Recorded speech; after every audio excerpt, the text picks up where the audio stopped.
Hey guys, welcome back to our YouTube channel again. मैं उम्मीद करता हूँ आप सभी लोग बहुत ही अच्छे होंगे। जब से मैंने चैनल क्रिएट किया तब से हमेशा पूछा जा रहा है मेरे कमेंट सेक्शन में कि सर यूपीएसआई का जो कट ऑफ है वो बताइए, एक्सपेक्टेड कट ऑफ बताइए, गर्ल्स के लिए बताइए, जनरल के लिए बताइए, ईडब्ल्यूएस के लिए बताइए। तो चलिए, मैथ्स के ऊपर मैंने अपनी कंप्लीट एनालिसिस जो है वो कंप्लीट कर लिया है और उसके ऊपर मैं आपको बताऊंगा कि क्या क्या कट ऑफ आपका हो सकता है, किस तरीके से है, और मेरी जो भी बातें होती है वो फैक्ट्स के ऊपर होती है। तो चलिए पहले कुछ फैक्ट्स हैं उनको जान लेते हैं। तो गाइस 2016 में पहली बार कंप्यूटर बेस्ड तरीके से एग्जाम हुआ और जो एग्जाम का पैटर्न था वो बिल्कुल चेंज हो गया। इससे पहले जब भी एग्जाम होते थे उसमें प्री और मेंस दो एग्जाम्स होते थे, उसका फिजिकल होता था। और 2016 में फिर इस कंप्यूटर बेस्ड एग्जाम को प्रॉपरली कर लिया गया। तो इसमें अब हुआ क्या कि जब 2016 में एग्जाम हुए तो इसके अंदर में एक बहुत ही बड़ा जो क्राइटेरिया था वो था कि आपको सेशनल कट ऑफ को क्रॉस करना है। यानी कि आपके टोटल 4 सब्जेक्ट थे जो थे हिंदी, मैथ्स, रीजनिंग और जीएस। इन चारों सब्जेक्ट में आपके मिनिमम 50% मार्क्स होने चाहिए थे। अगर आप किसी एक सब्जेक्ट में 50% मार्क्स लाने से कम रह जाता है अगर आपका, तो आपको फेल कर दिया जाता है। उस समय में जब 2016 में फॉर्म निकला तब लगभग 6.5 लाख बच्चों ने 6.5 लाख स्टूडेंट ने फॉर्म फिल किया और 6.5 लाख स्टूडेंट को फॉर्म फिल करने के बावजूद भी इसकी जो कंप्लीट सीटें थी वो फुल नहीं हो पाई।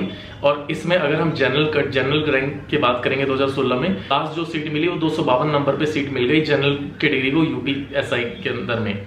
आपका इस बात कर लेते हैं 2021 की, क्योंकि 2016 से 2021 के बीच में 5 साल का गैप हो चुका है। और सभी बच्चे ये भी बोलते हैं कि जब वो ये एग्जाम देखते हैं तो बोलते हैं कि एग्जाम बहुत आसान था या ये था या वैसा था। अब गाइस एक और बात, इसमें बहुत ही इंटरेस्टिंग बात मैं आपको बताऊंगा। इस वीडियो को जब हम स्टार्ट करते हैं तो मेरे को एक बात बोलनी थी, वो मैं भूल गया, वो मैं अभी बताता हूँ आपको। गाइस आपको पता है जितने भी लोग फॉर्म भरते हैं उसमें से केवल 10% लोग सीरियसली तैयारी करते हैं, बाकी सब लोग अपनी किस्मत आजमाने के लिए फॉर्म भरते हैं। एक डाटा से पता लगता है ये कि जितने भी लोग गवर्नमेंट एग्जाम के फॉर्म भरते हैं उसमें से कुछ लोग ऐसे होते हैं जिन्होंने सिलेबस को भी उठा के कभी ठीक से नहीं रीड किया होता है। वो लोग बस फॉर्म इसलिए भर देते हैं क्योंकि फॉर्म आया हुआ है, चलो भर लेते हैं, उनका पढ़ने से नहीं। तो आप लोग जो सोचते हैं कि 12.5 लाख लोगों ने फॉर्म को फिल किया है, हमारा कॉम्पिटिशन इतने बड़े लोग गैदरिंग से है, तो मैं आपको बता दूं आपका जो कंपटीशन होने वाला है मेन, वो मे बी 1 लाख या मे बी 1.25 लाख बच्चों उसके आसपास ही होगा। उसके अलावा आपका कंपटीशन कहीं भी नहीं है। तो आप लोग तो पहले ये दिमाग से निकाल दीजिए कि 12 लाख लोगों ने फॉर्म फिल किया है तो कंपटीशन बहुत ही हाई होगा। तो गाइस बता दूं ऐसा कुछ भी नहीं होने वाला है। आपका जो कंपटीशन होगा बहुत ही लीनियंट रहेगा।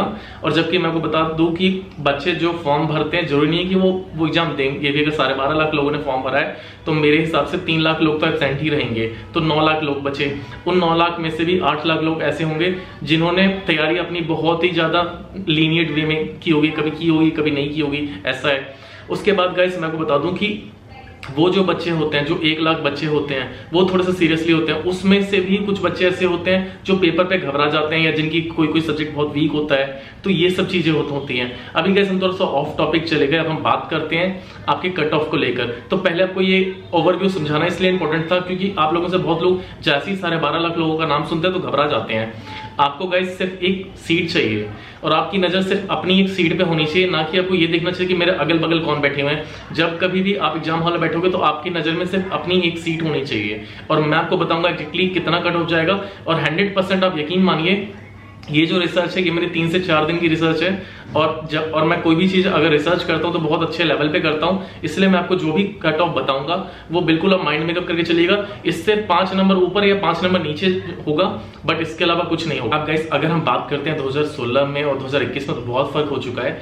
अब हम अगर बात करेंगे 2021 की, तो 2021 के अंदर बहुत सारे फैक्टर्स हैं जो बिल्कुल ही चेंज हो चुके हैं। जैसे 2016 में चाहिए था 50% हर एक में, अब की बार 35% हर एक में चाहिए, बट आपको ओवरऑल 50% नंबर लाना है। और ओवरऑल 50% लाना इतना भी आसान काम नहीं है जितना आप लोगों को लगता है। एक्चुअल में जब हम मॉक टेस्ट सॉल्व करते हैं और जब रियल लाइफ के एग्जाम में बैठते हैं तो दोनों में फर्क हो जाता है और वो एक मेंटल प्रेशर क्रिएट करता है हमारे दिमाग में। तो चलिए वो सब बातें अलग हैं। अभी हम बात ये करते हैं कि पिछली बार जो वैकेंसी थी वो लगभग 3000 के आसपास था। अब की बार जो वैकेंसी है वो ऑलमोस्ट 10,000 के आसपास है। तो वैकेंसी देखेंगे तो 3 टाइम ज्यादा है। बट अगर बच्चों की फॉर्म भरने की बात करेंगे तो अभी तो सिर्फ 12.5 लाख है, यानी कि पिछली बार 6.5 लाख थे, पिछली बार 12 थे, तो जस्ट डबल हुए हैं। यानी कि आपका कंपटीशन पहले से घटा है, बढ़ा नहीं है। अब गाइस बात कर लेते हैं कट ऑफ की।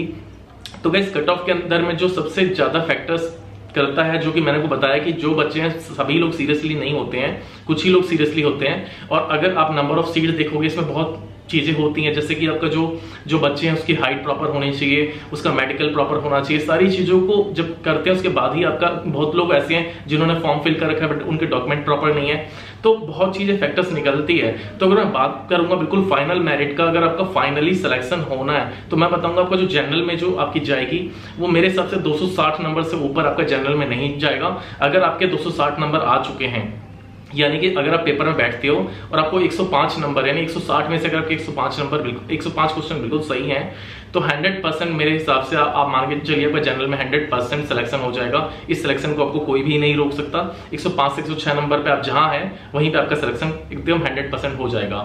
अब गाइस बात कर लेते हैं, बहुत लोग थे जो बोल रहे थे EWS के लिए बताइए।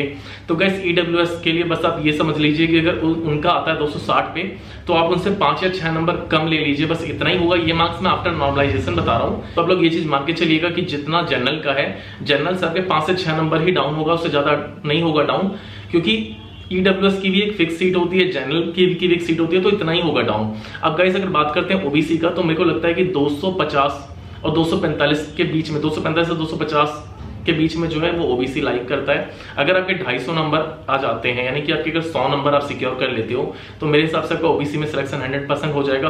अब बहुत लोग मुझे बोलेंगे कि मैं कट ऑफ इतना डाउन बता रहा हूँ, कम बता रहा हूँ, बट गाइज जो फैक्ट है, जो चीजें हैं वैसा है। आप लोगों को, बहुत लोग बोलते होंगे कि UPSC एग्जाम बहुत टफ है, बहुत टफ है। आप जाइए, आप जाकर 2017 वाले पेपर्स उठाइए, आप देखिए, और हमेशा ही इतिहास गवाह है। अब एक बात बताइए, आप अगर आपके 2017 में पेपर ऐसा आया है 2021 में कि आपको IAS वाला पहला पेपर पकड़ा देंगे, ऐसा बिल्कुल भी नहीं होगा। आप एक ग्रेजुएशन लेवल का पेपर देने के लिए जा रहे हैं। जो यूट्यूबर्स आपको डराते हैं कि पेपर बहुत टफ आएगा, बहुत ही आएगा, वो इसलिए डराते हैं क्योंकि उनका दुकान चलेगा। आपको नहीं डराएंगे तो आप उनका कोर्स कैसे परचेज करोगे, और जब आप कोर्स नहीं परचेज करोगे तो उनका दुकान कैसे चलेगा। अगर कोई बंदा आपको मॉक टेस्ट बहुत ही हार्ड लगवा रहा है, वो क्यों लगवा रहा है? ताकि आप डरे रहो, आप कनेक्टेड रहो, आप लगातार उनसे बने रहो, इसी वजह से। तो गाइस अपना दिमाग यूज कीजिए जहां पर आपको दिमाग यूज करना है। और इसके बाद जब नेक्स्ट वीडियो बनेगा तो मैं आपको बताऊंगा कि आपको किस वे में स्मार्टली स्टडी करना है, क्योंकि चलते सभी हैं बट रास्ता सिर्फ उनको मिलता है जो सही रास्ते पे चलते हैं। तो सही रास्ते पे चलना बहुत इंपॉर्टेंट है, चलना इंपॉर्टेंट नहीं है, सही रास्ते पे चलना इंपॉर्टेंट है। अगर आप गलत रोड पे चलोगे तो आप कभी सही रास्ते पे नहीं पहुंच पाओगे। तो रोड बहुत सही होना चाहिए जहां पे आप चल रहे हो, जो पाथ है। तो गाइस ये हो गया। अब बहुत गर्ल्स थी, वो पूछ रही थी कि UPSI में गर्ल्स की कट ऑफ कितना होगा। तो मैं आपको बता दूं, आपका जो कट ऑफ होने वाला है वो मेरे अकॉर्डिंग 240, अगर आप स्कोर सिक्योर करते हो तो मेरे हिसाब से 230 से 240 के आसपास में आपका 100% सिलेक्शन हो जाएगा। लास्ट टाइम में गर्ल्स की पूरी सीट भी फिल नहीं हुई थी UPSI 2016 में, तो आप लोग सोच सकते हो। और आप लोग जो सोचते हो कि नहीं, मतलब पिछला 50% का क्राइटेरिया था इसलिए नहीं हुआ, आप थोड़ा सा रिसर्च कीजिए। जो बच्चे 2016 में रिटर्न एग्जाम में फेल हुए थे, आप उन्हीं का अगर परसेंटेज कैलकुलेट कीजिए, क्योंकि 4 ही सब्जेक्ट है। अगर एक सब्जेक्ट में भी आपका नंबर 50% से लूज जा रहा है, 36, 37 जाता है, तो उसको वो 50, 60, 70% में पहुंचने में बहुत मेहनत लगती है, क्योंकि एक सब्जेक्ट का कवर अप आप नहीं कर सकते हैं। ऐसा नहीं कि आपका एक सब्जेक्ट में आएगा 18 नंबर, दूसरे सब्जेक्ट में आप ले आएगा 39 नंबर, ऐसा बिल्कुल भी पॉसिबल नहीं है। ऐसा इसलिए पॉसिबल नहीं है क्योंकि जो बच्चा पढ़ता है उसके सभी सब्जेक्ट में एक अच्छे नंबर आते हैं, जो नहीं पढ़ता उसी का वीक होता है। अगर कोई बच्चा किसी सब्जेक्ट को बॉर्डर लाइन से पास कर रहा है, इसका मतलब आप जान लीजिए कि उसने अच्छे से तैयारी नहीं की है, उसने बहुत जगह पे लूज पॉइंट किए हैं। और ऐसा नहीं होगा कि एक सब्जेक्ट में वो बिल्कुल बॉर्डर लाइन पास हो, एक सब्जेक्ट में वो 40 नंबर ले आए। ऐसा करना इम्पॉसिबल वाली बातें हैं, तो ये चीजें नहीं होती है। अब आफ्टर नॉर्मलाइजेशन क्या हो जाता है इस बारे में मैं डिस्कशन नहीं करूंगा, बट अभी के हिसाब से जो मैंने को कट ऑफ बताया वही है, वही अपने माइंड में लेके चलिए। अगर आप ये चीज लेके चलते हैं, मैं 100% बता रहा हूँ, आपका सिलेक्शन 100% हो जाएगा। ये जो मैंने कट ऑफ बताया आपको, यही 100% यही होने वाला है। बाकी आपकी मर्जी है, आपको अपना टारगेट ज्यादा रखना है। आपको अपना टारगेट 310, 320, आप अपना टारगेट तो 400 में 400 रखिए। बट अगर आप डरे नहीं तो मैं आपको ये बात बता रहा हूँ। और अगर आप सोचेंगे कि 12 लाख लोग मेरे कॉम्पिटिशन में, तो 12 लाख लोग मत सोचिए, आप सोचिए कि मुझे पेपर में बैठना है, ऐसे 110 नंबर के क्वेश्चन बिल्कुल सही करके आने हैं। बस जिस दिन आपने ये टारगेट ले लिया, उस दिन आप आधा एग्जाम आप वैसे भी पास कर लोगे।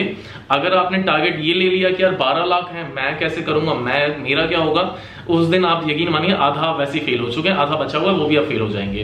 तो यही चीजें अब आपको सोचना है कि गिलास में आधा पानी भरा हुआ है या गिलास अभी आधा खाली है। अब डिपेंड करता है आपके माइंडसेट पे, आप कैसा माइंडसेट करते हैं, यही चीजें। थैंक यू सो मच, आपने वीडियो देखा और मैं उम्मीद करता हूँ कि वीडियो बहुत अच्छी लगी होगी। मैंने काफी मेहनत करके, काफी रिसर्च करके ये आपके लिए लाया है, काफी चीजों को देखकर। तो प्लीज वीडियो में अपना प्यार बरसाइए, वीडियो को शेयर कीजिए, मेरे चैनल को सब्सक्राइब कीजिए। Thank you so much.